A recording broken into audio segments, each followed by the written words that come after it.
তারা কোনো আইন মানে না। তারা সরকারি অনেক জমি দখল করেছে। আপনারা জানেন যে বসুন্ধরার মালিকাধীন মিডিয়া নিয়ন্ত্রণে 5টি মিডিয়া রয়েছে। সেই 5টি কি? কালের Kantho, Bangladesh Pratidin, the daily sun, news 24 TV এবং বাংলা নিউজ 24। এই 5টি মিডিয়ার একজনই মালিক শাহ আলম সাহেব এবং তার পরিবার। শাহ আলম সাহেব চেয়ারম্যান হয়ে রাষ্ট্রের ভিতরে একটি রাষ্ট্র প্রতিষ্ঠা করেছে। তারা কোনো আইন মানে না। তারা সরকারি অনেক জমি দখল করেছে, যার পরিমাণ 1000 থেকে লক্ষ হতে পারে, যেটা সিআইডি তদন্ত করছে। তারা মানি লন্ডারিং এ জড়িত। তারা দেশের 5টা আইন মানে না। সিটি কর্পোরেশন আইন, পরিবেশ আইন, ভূমি আইন, দেশের প্রচলিত আইন মানে না। ইতিমধ্যে একটি পত্রিকায় লিড নিউজ হয়েছে, তার ছেলেরা বিভিন্ন ধরনের ক্রিমিনাল অফেন্স কমিট করেছে। সাব্বির নামে একজন ইঞ্জিনিয়ার হত্যাকাণ্ডের শিকার হয়েছে এখন থেকে প্রায় 10-12 বছর আগে। মুনিয়া ধর্ষণ এবং হত্যাকাণ্ডের শিকার হয়েছে। এছাড়াও বর্তমান প্রধানমন্ত্রীর বিরুদ্ধে মিস্টার শাহ আলম বলেছিলেন, একজন পলাতক আসামি যদি রাজনীতি করতে পারে তাহলে জেলখানা বসেও সবাই রাজনীতি করতে পারবে।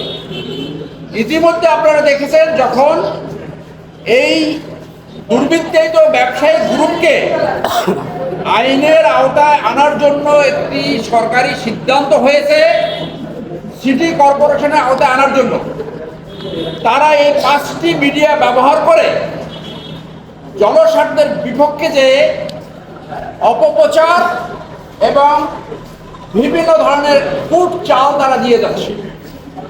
তাদের এই অপকর্ম, মানি লন্ডারিং, ধর্ষণ, খুন, জমি দখল, এই সমস্ত অপরাধের বিরুদ্ধে কেউ কথা বললি তারা 5টি মিডিয়া ব্যবহার করে একসাথে অপপ্রচার এবং মানহানিকার মিথ্যা তথ্য প্রচার করতে থাকে।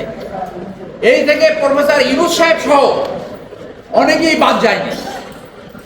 আমি মুনিয়ার বোনের লয়ার, সেই জন্যে, শুধুমাত্র সেই জন্য আমার বিরুদ্ধে গত 10 বছর ধরে অনবরত মিথ্যা অপপ্রচার এবং মানহানিকার নিউজ প্রকাশ করে যাচ্ছে।